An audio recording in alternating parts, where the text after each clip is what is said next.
Agora sim a gente vai falar do Plano Safra, que foi divulgado ontem, e a gente tem aí na notícia no nosso site, como sempre, lá tem uma notícia completa falando sobre o Plano Safra, e o Plano Safra, ele tem ali uma expansão do crédito para os grandes produtores rurais.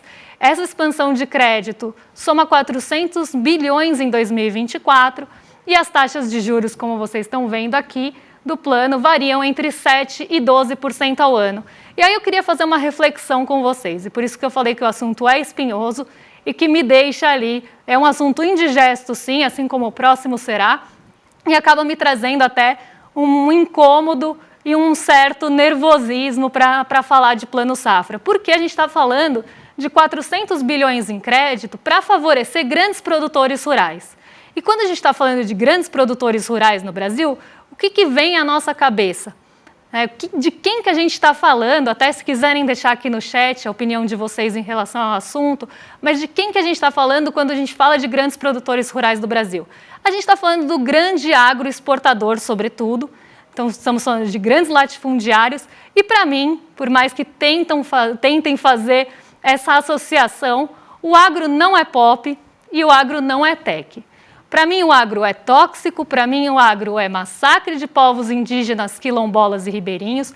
Para mim, o agro é uma grilagem de terra, na maioria das vezes. Então, a gente tem todos esses aspectos negativos ligados ao agronegócio do Brasil. Para mim, o agro é exportador, ele não está ligando para o nosso mercado interno, para o nosso consumo interno.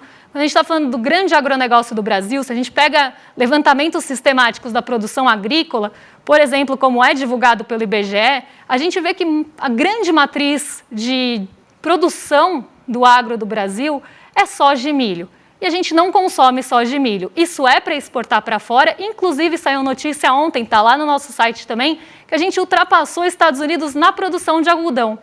Também não é para consumo interno. Vamos combinar que nem soja, nem milho e nem algodão é para o nosso consumo interno aqui. São bens e ali produtos agrícolas voltados para a exportação. E quando a gente está falando dessa maior parte da produção do Brasil, que é a soja e o milho, a gente está falando de exportação para alimentar suínos na China.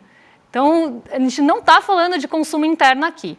E quando a gente está falando também de aumentar ali o poder econômico, vamos pensar assim, que já é muito grande do agronegócio no Brasil, a gente está fortalecendo isso, destinando mais recursos para o agro, tudo bem que é importante, tem um papel importante no nosso crescimento, mas a gente está dando mais poder econômico para o agronegócio e, consequentemente, mais poder político também para o agronegócio.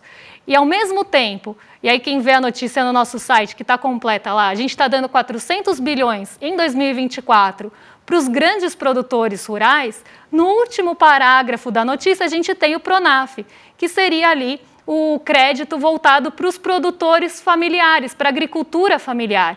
E desses recursos, inclusive tem ali uma comemoração, que é um novo recorde de recursos destinados para a agricultura familiar, 76 bilhões são destinados para a agricultura familiar, enquanto 400 bilhões estão favorecendo ali o grande agro, que já tem um poder gigantesco no Brasil. E a gente tem uma bancada ruralista no Brasil, por mais que eu ache isso um absurdo, a gente tem esse poder político já muito forte concentrada em produtores rurais brasileiros. E você dá, claro que é importante para o crescimento, mas você dá mais poder para esse setor, é como se você tivesse fortalecendo ainda mais essa estrutura de poder do Brasil.